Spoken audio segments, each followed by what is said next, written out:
friends. So, I have some very well-known pet peeves. People who say library instead of library is one, for example. But bigger and of way more consequence than that is this. People who never, ever clap for others. Anytime that they see somebody else winning, whether it be at life or love or career-wise, they can never just find it within themselves to be happy for that person. I'm not just talking about even like fake happy and pretending that they are, because there are some people who can't even give you that, actually. I'm talking about clear contempt and pouting that some people do when another person has had a success. Instead of meeting your good news with a, hey, good for you, even if it's half-hearted, they immediately jump into something dramatic, like, oh, well, that must be nice. I'm over here drowning in a leak from the bathtub, and my cats ate my curtains, and I only have $14 in the bank account. Until next week, everything sucks. I'm not even talking about people who do that sometimes, because, listen, we all have bad days, and sometimes when you're in the midst of that, and you scroll social media for 5 minutes, seeing how one of your friends is on a cruise around the world and just won $5 million in the lotto, that Nellie Olson from Little House on the Prairie face might just come up naturally, even without you realizing it. Young people, you'll have to Google who that is. Anyway, the point is that nobody is generally at their best on a bad day, obviously, so they get a pass. I'm not talking about them. I'm talking about people who just can't let you have a win at anything without reminding you that they are somehow losing at something. Or, no matter what you do, they have something critical or judgy to say about it. You see that a lot more often than you realize, and honestly, it's sad. And I'll say what prompted me to do this video is that a couple of months ago, I saw that a friend had gotten a new car, or rather, new to them. It was a nice car, by the way. It looked to be maybe a year or two old. So now this friend has had a rough couple years. They've had health issues and job losses and family drama. So they had to work really, really hard to save up to buy this car. I know this because they also spoke about those challenges on social media when they were happening. So most people were excited for her about the car, and they gave her congratulations and so on, but there's always just gotta be somebody, just one person who just cannot. I think you know what I mean. They said something like, that car is used though, right? So it's not new. I really need a car too, but I'm so broke right now. It must be nice to be able to buy yourself nice things. Listen, I don't know this person, and maybe they were ones who were having a bad day that day, but I really wanted to slap them. There was no need, first of all, to point out that the car is used. Who the hell cares? And yes, it is nice to be able to buy yourself nice things, and the friend who did that worked very hard to get to a place where she could. So why not celebrate that instead of give her a guilt trip of sorts? What the hell did that accomplish? Nothing. It accomplished nothing. That just made them look like a jerk. Listen, when something cool happens to you, or you have worked really hard to accomplish a goal, there's nothing wrong with celebrating that, however the hell you want to. Post about it on social media. Take all the pictures you want. Celebrate it. Clap for yourself because you accomplished something. Let other people clap for you too. Hell, share it with me because I want to clap for you also. I want to share in your joy and be genuinely warm and fuzzy happy for you. I love to see other people win and thrive and get the things that they want and so on. I may see somebody get a big win, maybe bigger than I've ever had, and I'll think, wow, I'd love to do that too someday, or whatever. But it is never with any malice whatsoever. Hell, even when I myself have been very far from winning, even when I have been through some things which were difficult and painful, and I felt like I was losing at pretty much everything, I still clapped for other people when they were winning. It isn't because I'm some amazing person. I don't think I'm better than anybody else. I just saw it as, hey, this is their turn, and I want to find some joy in their joy. It'll be my turn someday, but until then, I'm just going to keep clapping. Because, you see, some people don't ever clap for others, ever, and that is exactly why it's never going to be their turn. There really are some folks out there who are miserable. Truly, they are so busy trying to one-up other people or step on whoever they can to get to where they want to be, or who look at everything that they perceive as better than they are with these giant contempt glasses. Why do they have that and I don't? I deserve more than they do. I'm smarter, I work harder, blah, blah, blah, noise, noise, noise. Not a constructive word ever seems to come out of their mouth. This is not just wrong-headed, it's also just gross. And it's not someone that anybody wants to be around. I mean, who the hell wants to have something great happen to them and then call a friend or come home to your family and try to share that joy, only to be met with criticism or to be cut down or be thrown some negativity, or maybe they just say nothing, just silence. How demoralizing for that person to basically watch other people clap for them while someone who claims to love them sits there with their arms crossed, with nothing to say. And how childish and immature of that other person to behave that way.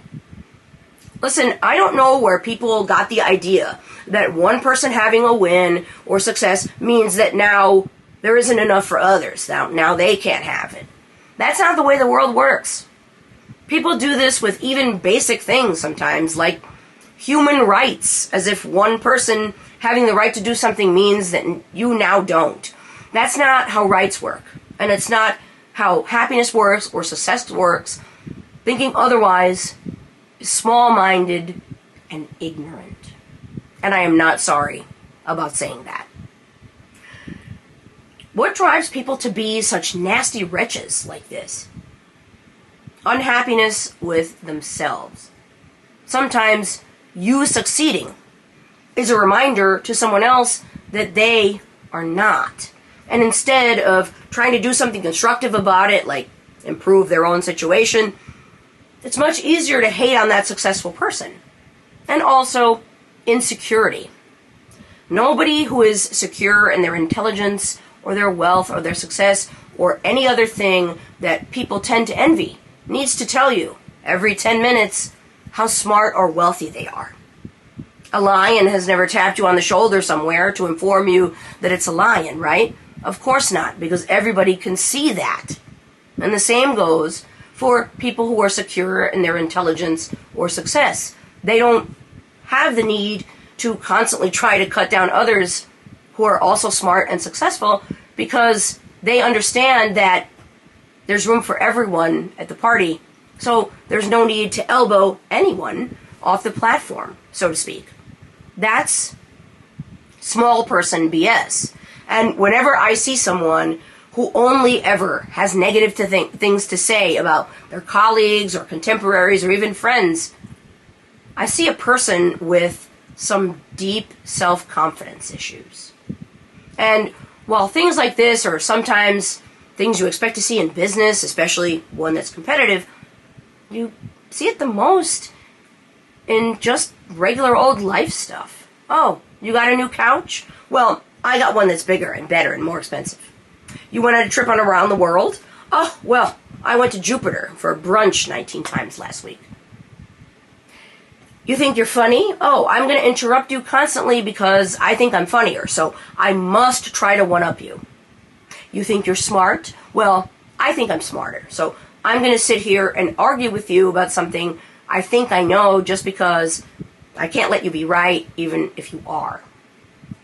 Here's a tip on that, by the way. Continuing to argue when you are wrong does not make you look smart. It actually makes you look like a petulant moron, and an insecure one, too. There are a few lessons I have learned from watching people's behavior that just sadly keep proving themselves correct time after time. One of them is that people who use others as stepping stones constantly, who are manipulative, selfish, and arrogant, and use others either for their personal gain or to make themselves feel better by constantly insulting them, or for feeling like they have some kind of power over them, one day they will lose their balance and fall. And honestly, they kind of deserve that. And the other lesson is that miserable people always want to drag you down to their basement of sadness because they don't want to be alone there. And that is what causes them to have such contempt for you when you just keep winning and succeeding and being happy. They hate that for you because they hate that for themselves too, and that's what they're going through. But none of that is your fault or problem. So the only way to win that game is to not play at all. Friends, when the people that you love have good things happen to them, you should be happy for them. You should clap for them. It's just the right thing to do. If you're having a hard time legitimately feeling joy for them, you got to ask yourself why. Sometimes it may be that those feelings are exclusive to that person. For example, when someone has done you dirty or hurt you in some way, it can be really difficult to feel joy for them for just about anything.